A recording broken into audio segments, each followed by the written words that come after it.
Well, the debate to legalise marijuana has been going on for years, but gained steam yet again in New Zealand's referendum. Ultimately, by only just over 1%, the noes had it, and the bill to legalise recreational cannabis will not be passed through Parliament. So what does this mean for Australia? Well, media commentator Martin Lane launched Cannabiz in July of this year. That's a platform dedicated to the growth of Australia's legal cannabis industry. And he is with us now. Welcome to the Ben, Rob and Robbo Show, Martin. Hi, it's good to be here. Mate, it's great to have you here. It was a very close race, only 67,000 votes between yes and no, but ultimately the noes had it with 50.7%. Did this result surprise you? Well, I was one of those people who kind of naively thought that Jacinda Ardern's landslide was a positive sign, and the fact that Chloe Swarbrick, who's was the Greens drug reform spokesperson, who's only 26 and won her seat in Auckland Central. So I saw both of those as a good sign, and I even had a breaking news alert ready to go with a big lighter with yes written on it, which I had to quickly rework. But I think for me, what it's a sign of is, once again, especially in the age of kind of social media, that the simplest message wins. If you look at the No campaign, they had some very powerful imagery, images of crashed cars, children playing happily outside a sweet shop. So it played to the fears. Yeah, they rebranded a sweet shop as a dope shop. They had a very straightforward kind of message, which was say no to dope. And I think the Yes campaign has had a more difficult, nuanced conversation to have, because they were trying to explain how old you had to be, where you could grow it, how much you could consume. And that's difficult, I think, in this day and age. So I think ultimately it became easier for people to stick to the status quo. So, Martin, how long do you think it will be before the Yes campaign has another crack at it? Look, we were discussing this on the Cannabis podcast this morning, actually, and we were saying that, some people want the newly installed newly re-elected Labour government to press ahead anyway, and I just think they won't do that, and you can't do that. That's kind of... Well, you can't. You can't hold a referendum and then expect the government to go against the referendum. That's not what a referendum is.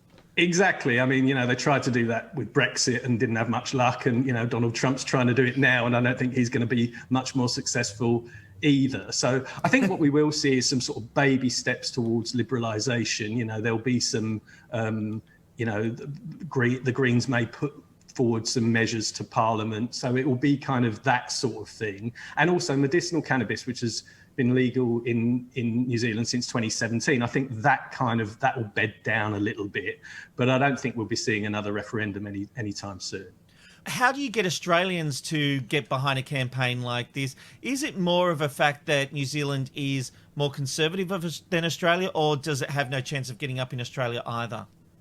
I think the problem is you've had kind of 50 years of the war on drugs. There's been lots of negative... The fake war on drugs, the war on drugs was started by Richard Nixon to basically control the hippies and pretty much the black community.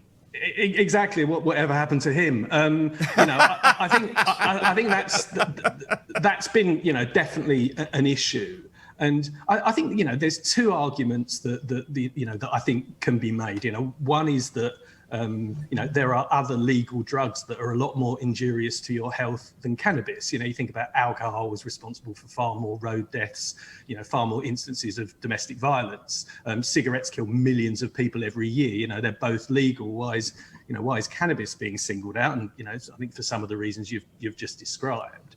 And I think the other issue is that prohibition just hasn't worked. I was speaking to an ex-Queensland drug cop the other day, and he was saying that one of the reasons people talk about it being a gateway drug is because currently, in order to get it, your chances are you're going to be getting it from a drug dealer who, guess what, can supply you with something else if you get bored of cannabis or you ask for it. And all of those things go away if you're buying it from a licensed retailer. You know what's in it, it's how strong it is, it's safe. So actually I think the argument is that it's regulating to protect people's health, and that actually banning it puts people's health more at risk. So you're obviously talking a lot about the benefits there, Martin, but why do you think people are still against the legalisation of marijuana? Well, I think, as I said, I think there's been a lot of negative publicity, and examples that are kind of raised of people having a bad experience. But I would argue that is starting to change, and I think what's starting to change that is people who wouldn't normally go near a spliff having positive experiences of medicinal cannabis. So, we hear of parents of children with epilepsy so severe that every time they fit, they're left with permanent brain damage, who the only thing that's working for them is medicinal cannabis. You've got, cancer patients who are finding that it can help with the nausea caused by chemotherapy. My own brother-in-law has multiple sclerosis, and he's been prescribed Sativex, which is a cannabis spray, which helps with the spasticity, which is a symptom of his MS. So I think what happens is people have that experience. In the age of, as I say, social media, people get to tell those stories, which are powerful stories. They share their experience, and word of mouth becomes stronger and stronger. And I think that ultimately has a positive impact on how people feel about cannabis more generally. But are these two different issues, Martin? Because we've got the medicinal, for medical purposes, and we've got just the use of it. Now, is medicinal cannabis a way of getting around the legalisation issue? Not really. They are separate issues. Yeah. In the, medicinal cannabis is a highly regulated. It's produced by, But there is some feeling that you could get around it by going to the doctor and saying, "I've got a bad back, give me some medical cannabis." It is incredibly difficult to get prescribed medicinal cannabis. Right. And this is the real irony, actually. This is a really important point. Even though medicinal cannabis was legalized in 2016, most people are still sourcing their medicinal cannabis illegally. Now, that means they either get it from somebody and they smoke it, which is obviously injurious to health just from the fact that they're smoking it and they don't know what's in it, or they're getting an oil, and we wrote about this last week, actually. They're getting an oil through, via the internet, which in some cases doesn't even have any cannabis in it, which seems like a fundamental flaw. It's just olive oil or something. So you've got this ironic sort of situation where, government policy is inadvertently actually forcing people to do the very thing they don't want them to do, which is smoke bad weed. Martin, I think you've got a very good point. Look, there's a lot. This is a big issue that I don't think we can get across in such a short amount of time. I'm sure we'll be speaking to you again soon, especially as this becomes a bigger issue in Australia. Thank you for being on the Ben, Rob and Robbo show today. Pleasure. It's the Ben, Rob and Robbo, Ben, Rob and Robbo show. Ben, Rob and Robbo show.